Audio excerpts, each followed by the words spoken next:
না, বাংলাদেশ তো পারল না। নিউজিল্যান্ডের বিপক্ষে টি-20 সিরিজটা জিততে পারলাম না আমরা। হ্যাঁ, সিরিজটা বাংলাদেশ হারেও নি। প্রথম ম্যাচ চট্টগ্রামে বাংলাদেশ জিতেছিল, দ্বিতীয় ম্যাচ বৃষ্টিতে ভেসে গিয়েছে, কিন্তু তৃতীয় ম্যাচে বাংলাদেশ নিউজিল্যান্ডের কাছে এক অর্থে অসহায় আত্মসমর্পণই কি করেনি? ম্যাচটা নিউজিল্যান্ড 20 বল হাতে থাকতে 6 উইকেটে জিতে নিয়েছে, সেইটাও ওভার কমে আসা বৃষ্টিবিঘ্নিত এক ম্যাচ। ফলে নিউজিল্যান্ড যে খুব সহজেই জিতে গিয়েছে, বাংলাদেশও যে সহজেই হেরে গিয়েছে, সেই কথাটা আমরা বলতেই পারি। এক এক সমতায় সিরিজ শেষ হয়েছে। সিরিজের 3টা ম্যাচ হলে বাংলাদেশের অবশ্যই সিরিজ জেতা উচিত ছিল। বাংলাদেশের 3-0তেই জেতা উচিত ছিল। যখন দ্বিতীয় ম্যাচটা বৃষ্টিতে ভেসে গিয়েছে, তৃতীয় ম্যাচটা এরকম সিরিজ ডিসাইডার হয়ে গেছে, সেই ম্যাচটাও বাংলাদেশের জেতা উচিত ছিল। আমরা জিততে পারিনি কেন? ইনফ্যাক্ট সেই অর্থে তো এই ম্যাচে বাংলাদেশ প্রতিদ্বন্দ্বিতাই করতে পারেনি। কেন আমরা আসলে পারিনি? দ্বিতীয় ম্যাচটা যে বৃষ্টিতে ভেসে গেল, তৃতীয় ম্যাচেও বৃষ্টির ভীষণ রকমের প্রভাব ছিল, এবং সেইটাই কি আসলে টার্নিং পয়েন্ট? ওইটাই কি বাংলাদেশকে এলোমেলো করে দিয়েছে? নিউজিল্যান্ডের এই বৃষ্টিবিঘ্নিত ম্যাচে টার্গেট ছিল 103 রান 15 ওভারে, এবং এইখানটাতে শুরুতেই কিন্তু বাংলাদেশকে একটা আশা দেখিয়েছিলেন স্পেশালি শরীফুল ইসলাম। এই বাহাতি পেসার তার প্রথম ওভারে দুইটা উইকেট তুলে নেন, একটা আনপ্লেয়েবল ডেলিভারিতে তার কট বিহাইন্ড হয়ে গেলেন ব্যাটসম্যান, এবং এরপরে আরেকটা উইকেট আম্পায়ার দেননি, কিন্তু বাংলাদেশ ডিআরএস নিয়েছে, এবং সেখানে দেখা গিয়েছে যে ব্যাটের ইনসাইড পার্টে বলের কিছুটা স্পর্শ ছিল, ফলে শুরুতেই 2 উইকেট বাংলাদেশ পেয়ে গিয়েছে। শরীফুল তার নেক্সট ওভারে আরও একটা দারুণ ডেলিভারিতে বোল্ড করলেন, 25 রানে নিউজিল্যান্ডের 3 উইকেট চলে গেল। এবং সেই উইকেট শিকারের মিছিলে যখন আমাদের অফ স্পিনার শেখ মাহেদী হাসানও যোগ দিলেন, তিনি যখন বোল্ড করে দিলেন এবং 33 রানে নিউজিল্যান্ডের 4 উইকেট চলে গেল, তখন মনে হয়েছিল যে না, ঠিক আছে, 102 রান করেও বাংলাদেশ জিতলেও জিততে পারে। বাংলাদেশ পারেনি। আসলে 102 রান করে ম্যাচ জেতা যায় না। ওইখানটাতে 40 বলে 71 রানের একটা জুটি হলো, এবং সেইখানে জ্যাকবস এবং ফক্সক্রফটের ওই জুটি বাংলাদেশকে ম্যাচ থেকে নাই করে দিয়েছে, ছিটকে দিয়েছে। ধরেন ওইখানটা তো আমরা একটা ডিআরএস ডিসিশন ছিল, যেই জায়গাটাতে আমাদের ওই ডিআরএস ওই মুহূর্তে অ্যাভেলেবেল ছিল না, ফলে অনফিল্ড আম্পায়ার যে নট আউট ডিসিশন নিয়েছেন, ফলে সেই ডিসিশনটাই স্টে করেছে। আমার মনে হয় না যে ওইটা ডিআরএস থাকলেও ওই মুহূর্তে বাংলাদেশ উইকেটটা পেত। ব্যাটার প্যাডের মাঝখানে আমার মনে হয়েছে যে গ্যাপ ছিল।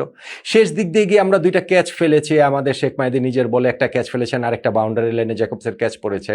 বাট স্টিল এগুলো আসলে বেশি দেরি হয়ে গিয়েছিল, মানে ওই উইকেটগুলো পেলেও যে ম্যাচের রেজাল্টে খুব বেশি পার্থক্য হতো, বিষয়টা সেরকম নয়। বরং জ্যাকবস তিনি তার ইন্টারন্যাশনাল প্রথম 50টা টি-20তে তুলে নিয়েছেন। তিনি শেষ পর্যন্ত 31 বলে 62 রানে নট আউট ছিলেন, এবং রিশাদের ওই ওভারটাতে তিনি 6-4-6 এই 3টা শটে খেলাটা শেষ করে দিয়েছেন। 20 বল বাকি থাকতেই নিউজিল্যান্ড 6 উইকেটে ম্যাচটা জিতে যায়। ফলে বাংলাদেশ এই বোলিং ইনিংসের এইখানটাতে শরীফুল শুরুতে 3টা উইকেট নিয়েছেন, এবং এটাও বলতে হবে যে যখন শেখ মাহেদী 2 উইকেট নিলেন, 33 রানে 4 উইকেট পড়ে গেল। শরীফুলের লাস্ট ওভার, মানে একজন বোলার তো সর্বোচ্চ 3 ওভার করে বল করতে পারবেন, শরীফুলের ওই লাস্ট ওভারটা থেকে নিউজিল্যান্ডের ওই 2 ব্যাটসম্যান জ্যাকবস এবং ফক্সক্রফট তারা কিন্তু 2জনই বাউন্ডারি মেরেছেন, 3টা বাউন্ডারি মেরেছেন, 15 রান ওই ওভারটাতে তারা তুলে নিয়েছেন। ফলে ওইখান থেকেও কিন্তু নিউজিল্যান্ডের এই ব্যাটিং পার্টনারশিপটা ঘুরে দাঁড়ানো শুরু করেছে, এবং ফাইনালে গিয়ে তারা ম্যাচটা জিতে গিয়েছে।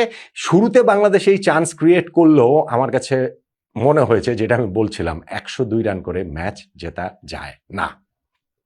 বাংলাদেশের রান 102 হলো কেন? এর চেয়ে বেশি কি হতে পারতো না? বাংলাদেশ এই ম্যাচটাতে টসে হেরেছে, এবং টস হেরে বাংলাদেশ ব্যাটিংয়ে পাঠানো হয়েছে, নিউজিল্যান্ড তাদের ব্যাটিংয়ে পাঠিয়েছে। বৃষ্টি আসতে পারে, এরকম অবস্থায় আগে ব্যাটিং করা দলের সবসময় একটা ডিলেমা থাকে যে কত দ্রুত রান করতে হবে, কতটা রান করতে হবে, কোন সময় বৃষ্টি আসে, এবং সেই ডিলেমার ফাঁদেই বাংলাদেশ পড়েছে বলে আমার ধারণা। আমরা বৃষ্টি আসার আগেই 6.4 ওভারে 3টা উইকেট হারিয়ে ফেলেছি আমাদের 50 রানে। ওপেনার সাইফ হাসানের ব্যাড রানটা আসলে কন্টিনিউ করছে, তার বাজে ফর্ম এখনো অব্যাহত রয়েছেন। সেই কত 16 রান করেছিলেন মনে, এবং সেইখান থেকে তিনি বেরিয়ে এসে তেড়ে ফুঁড়ে মারার চেষ্টায় কাভার পয়েন্টে ক্যাচ দিয়ে তিনি আউট হয়ে গেলেন। আমাদের আরেক ওপেনার তানজিদ হাসান তামিম গত ম্যাচে তিনি 25 বলে 20 রান করেছিলেন। এই ম্যাচেও কত 10 বলে মনে হয় না 8 বলে মনে হয় 4 রান না কত রান এরকম আর কি সিঙ্গেল ডিজিটের রান করেছেন এবং সেইখানটা থেকে ওই আলোচনাটা উঠছে যে টেস্ট দলে প্রথমবারের মতো ডাক পেয়ে তানজিদ তামিম কি টেস্ট মেজাজে খেলাটা শুরু করলেন কিনা। বাট আমি এখনো বলছি, আমি গত ম্যাচ শেষে বলছিলাম, এই ম্যাচেও আমি বলছি যে তানজিদ তামিমের 2টা অফ ডে গিয়েছে, সেরকমভাবেই আমরা আসলে দেখতে পারি। এবং আমাদের ওইখানটাকে তামিম আউট হওয়ার পরে তিনি ওইটাতে হচ্ছে গিয়ে লেগ সাইড দিয়ে ছক্কা মারার চেষ্টা করেছিলেন, কিন্তু ব্যাটপ্যাডের মাঝখান দিয়ে গিয়ে সেটা তাকে বোল্ড করে দেয় এবং পারভেজ হোসেন ইমন যখন নামলেন প্রথম বলটাতেই তিনি আউট, গোল্ডেন ডাক। ওইটাকে তিনি আপার কাট করার চেষ্টা করলেন বা নাকি বল লিফট করার চেষ্টা করলেন, যেটাই করুন না কেন ব্যাটে সেটা টাচ লেগে শর্ট থার্ড ম্যান ফিল্ডারের কাছে সহজ ক্যাচ দিয়ে তিনি আউট হয়ে গিয়েছেন। লিটন দাস এবং তাওহিদ হৃদয়ের জুটিটা ছিল। এবং বৃষ্টির পরে যখন খেলাটা বন্ধ গেল 6.4 ওভারে 3 উইকেটে 50 বাংলাদেশ, বৃষ্টির পরে যখন খেলাটা আবার শুরু হলো যে 15 ওভার 2 সাইডে ব্যাটিং করবে এরকম, এবং সেইখানটা থেকে আমরা 15 ওভারটা পর্যন্ত পুরো খেলতে পারিনি। 6.4 ওভারে 3 উইকেটে 50 বাংলাদেশের ছিল। এরপরে 7.4 ওভারে আর 52 রান যোগ করে আমরা শেষ 7টা উইকেট হারিয়েছি। 15 ওভারে পুরোটাও আমরা খেলতে পারিনি। 14.2 ওভারে 102 রানে বাংলাদেশ অল আউট হয়ে গিয়েছে। ইনফ্যাক্ট রানটা বাংলাদেশের আরও কম হতে পারত। কিভাবে জানেন? ধরেন ওই লিটন আর তাওহিদ হৃদয়ের পার্টনারশিপটা ব্রেক হলো যখন লিটন দাস একটু লেগ সাইডে সরে গিয়ে কাভার দিয়ে একটা ছক্কা মারার চেষ্টা করলেন, কিন্তু সুইপার কাভারে ক্যাচ দিয়ে তিনি আউট হয়ে যান। তাওহিদ হৃদয় ছিলেন, ইনফ্যাক্ট তিনি 15 রানে আউটও হয়ে গিয়েছিলেন। শর্ট থার্ড ম্যানে ঠেলে তিনি একটা রান নেওয়ার চেষ্টা করেছিলেন। পার্টনার তার ওইখানে শামীম পাটোয়ারির সঙ্গে ভুল বোঝাবুঝিতে শামীম রানটাকে হচ্ছে গিয়ে যখন তিনি আবার ফেরত যাচ্ছিলেন তাওহিদ হৃদয়, তার আগেই ফিল্ডারের কাছ থেকে বল চলে এসেছে, উইকেট কিপার বেলস ফেলে দিয়েছেন। তাওহিদ হৃদয় গ্লাভস টাভস করে শামীম পাটোয়ারির সঙ্গে একটু বাদানুবাদ করে চলেই যাচ্ছিলেন, কিন্তু দেখা গেল যে এই সময় নিউজিল্যান্ডের উইকেট কিপার আমাদের মুশফিকুর রহিমের মতো কাণ্ড ঘটিয়ে দিয়েছেন। বল হাতে আসার আগেই বেলস ফেলে দিয়েছেন, ফলে তাওহিদ হৃদয় ওইখানটাতে একটা লাইফ পেয়েছেন আমি বলবো, এবং তাতে 15 রানের ইনিংসটাকে তিনি 33 রান পর্যন্ত নিতে পেরেছেন। কিন্তু ওই 33 রান করার পর তিনি মিড উইকেটে ক্যাচ দিয়ে আউট হয়ে গেলেন। ভালো একটা ক্যাচ ওখানে হয়েছে, মোহাম্মদ সাইফুদ্দিনের সেই ওভারটাতেই তিনি পয়েন্টে আরও একটা ভালো ক্যাচের শিকার হয়েছেন। পরের দিকে আমাদের কেউই আসলে আর স্কোর করতে পারেনি। আমি যেটা বলছিলাম যে 6.4 ওভারে 3 উইকেটে 50 বাংলাদেশে ছিল, বৃষ্টির কারণে খেলা বন্ধ হলো। আবার ঠিক হলো যে 15 ওভার যখন খেলা হয়েছে 15 ওভারে ম্যাচটা হবে, পরের 15 ওভার পুরোটা আমরা খেলতে পারিনি। 7.4 ওভারে আমরা আর 52 রান করে শেষ 7টা উইকেট হারিয়েছি। 102 রানে বাংলাদেশ অল আউট হয়ে গিয়েছিল। 102 রানে অল আউট হয়ে গিয়ে 15 ওভারের ম্যাচও আসলে জেতা যায় না। টার্নিং পয়েন্ট তাহলে কোনটা? অবভিয়াসলি আমাদের ব্যাটিং। অবভিয়াসলি এই ব্যাটিংয়ের এই জায়গাটাতে আমরা ম্যাচ হেরেছি এবং ব্যাটিংটা আমাদের আসলে যাচ্ছে তাই হয়েছে, এবং সেইখানটাতে আমার মনে হয় টস হারাটা খুব গুরুত্বপূর্ণ।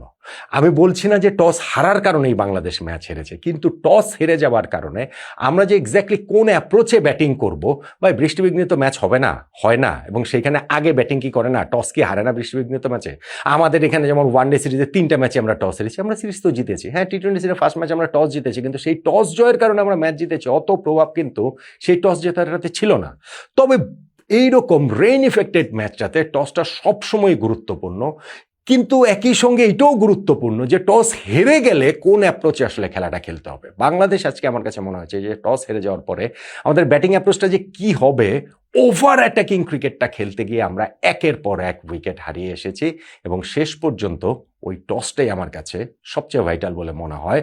আমি বাংলাদেশের ব্যাটিংকে কোনোভাবেই, ব্যাটিং ব্যর্থতাকে আড়াল করছি না, এইরকম অবস্থাতে কিভাবে ব্যাটিং করতে হবে টস হেরে যাওয়ার পরে, যেই ম্যাচে বৃষ্টি হতে পারে, এবং বৃষ্টি হওয়ার পরেও যখন কার্টেল ওভার হয়েছে, সেই আমাদের যে অদক্ষতাটা তাই এখানটাতে ফুটে উঠেছে, এবং সেই কারণে গিয়ে টসে হেরে যাওয়াটাই আমার কাছে মনে হয় এই ম্যাচে বাংলাদেশের পরাজয়ের সবচেয়ে বড় টার্নিং পয়েন্ট। একমত কি হবে না?